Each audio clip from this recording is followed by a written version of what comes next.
Shalom saudara yang dikasihi, di dalam nama Tuhan Yesus Kristus. Selamat malam, salam sejahtera untuk kita semuanya, dimanapun saudara yang terkasih berada. Kiranya damai dan sukacita dari Roh Kudus melimpah di hati dan kehidupan saudara yang terkasih semuanya. Dan semoga saudara terkasih dalam keadaan sehat selalu.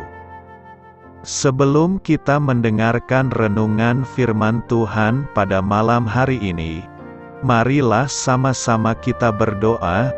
Bapa kami di dalam kerajaan sorga, Bapa yang baik, ajaib, dan penuh kasih karunia. Bapa yang kami muliakan, di dalam nama Tuhan Yesus Kristus, kami mengucap syukur Bapa, oleh karena pertolongan dan penyertaan-Mu di sepanjang hari ini. Kami boleh dimampukan Bapa untuk melewati hari ini, untuk melakukan apa yang menjadi tugas dan tanggung jawab kami, melakukan segala aktivitas kami, dengan pertolongan-Mu Bapa. Terima kasih ya Bapa. Pada saat ini kami kembali akan merenungkan kebaikan firman-Mu. Berbicaralah kepada kami Bapa, urapi kami, jamah hati kami, supaya kami mengerti akan kebaikan firman-Mu. Terima kasih Bapa.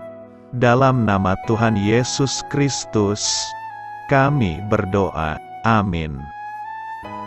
Sahabat Suara Kasih, ayat pembacaan Alkitab kita hari ini terambil dari Ibrani 2 ayat yang ke-14 sampai 15. Ibrani 2 ayat 14 sampai 15. Karena anak-anak itu adalah anak-anak dari darah dan daging, maka ia juga menjadi sama dengan mereka, dan mendapat bagian dalam keadaan mereka, supaya oleh kematiannya ia memusnahkan dia, yaitu iblis, yang berkuasa atas maut. Dan supaya dengan jalan demikian, ia membebaskan mereka yang seumur hidupnya, berada dalam perhambaan oleh karena takutnya kepada maut.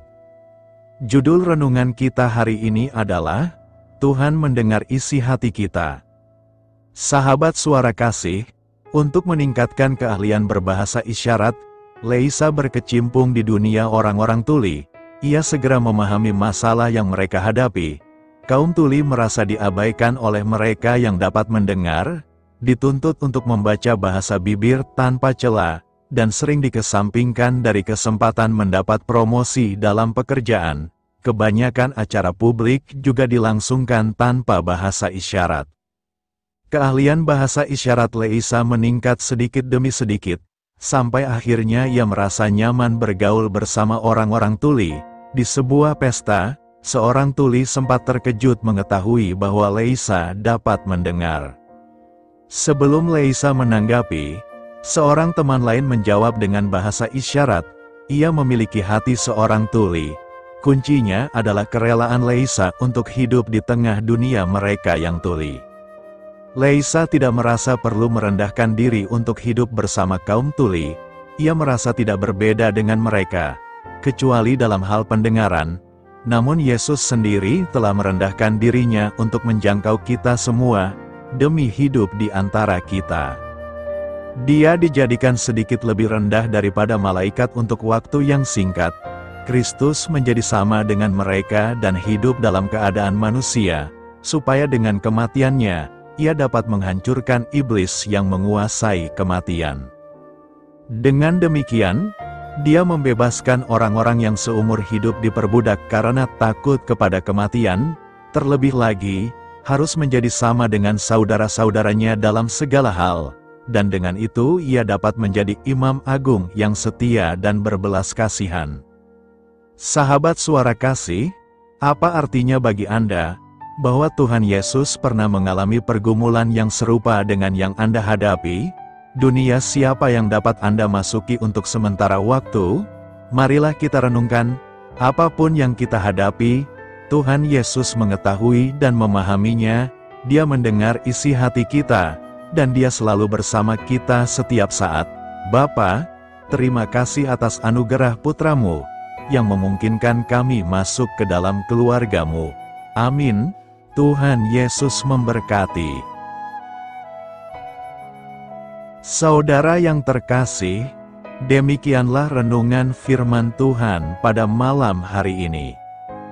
Semoga menjadi berkat bagi kita semua, dan untuk menutup renungan kita pada malam hari ini, mari kita berdoa.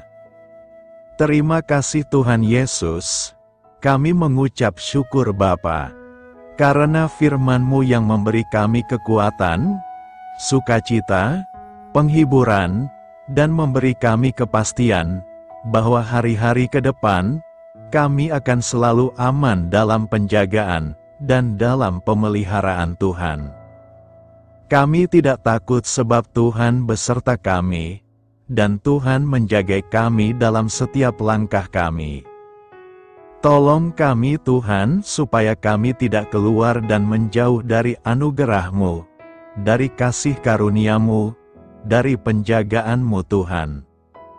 Tolong kami supaya tidak mengandalkan diri kami sendiri, tapi selalu dan selalu mengandalkan Tuhan, dan percaya dengan-Mu dengan segenap hati. Terima kasih Bapa untuk firman-Mu. Sepanjang malam ini kembali kami akan beristirahat. Lingkupi kami dengan kasih-Mu, naungi kami dengan kuasa-Mu, berikan kami tidur yang nyenyak, dan bangunkan kembali besok pagi dengan kekuatan baru. Kami berdoa bagi yang sedang dalam keadaan sakit, dan dalam pergumulan, persoalan, lawatlah ya Tuhan. Nyatakan kuasa kesembuhan, pemulihan, kelepasan, dan pertolongan-Mu yang ajaib bagi setiap kami. Kami serahkan semua ke dalam tangan kasih-Mu. Ampuni kami akan dosa kesalahan kami, seperti kami juga mengampuni orang yang bersalah kepada kami, dan pimpin kami menjadi sempurna, sesuai dengan rancangan-Mu. Dalam nama Tuhan Yesus Kristus, Tuhan dan Juru Selamat kami, nama di atas segala nama, nama yang menyelamatkan, kami sudah berdoa dan mengucap syukur. Haleluya! Terimalah berkat Tuhan. Tuhan memberkati engkau dan melindungi engkau. Tuhan menyinari engkau dengan wajah-Nya dan memberi kasih karunia. Tuhan menghadapkan wajah-Nya kepadamu, dan memberikan damai sejahtera. Berkat anugerah dari Allah Bapa, kasih karunia dalam Tuhan Yesus Kristus, dan persekutuan dengan Roh Kudus menyertai kita semua sekarang ini, dan sampai Maranatha Tuhan Yesus datang kembali, dan bahkan sampai selama-lamanya. Dalam berkat nama Tuhan Yesus Kristus. Haleluya. Amin. Puji syukur saudara yang dikasihi Tuhan. Saya percaya firman Tuhan menjadi berkat dan kekuatan bagi saudara semua, dan Roh Kudus akan menolong saudara untuk lebih lagi memahami kebenaran firman Tuhan, dan hidup selalu dalam kemenangan. Tuhan Yesus memberkati saudara semua. Selamat malam, selamat beristirahat, dan sampai jumpa dalam renungan yang berikutnya. Haleluya!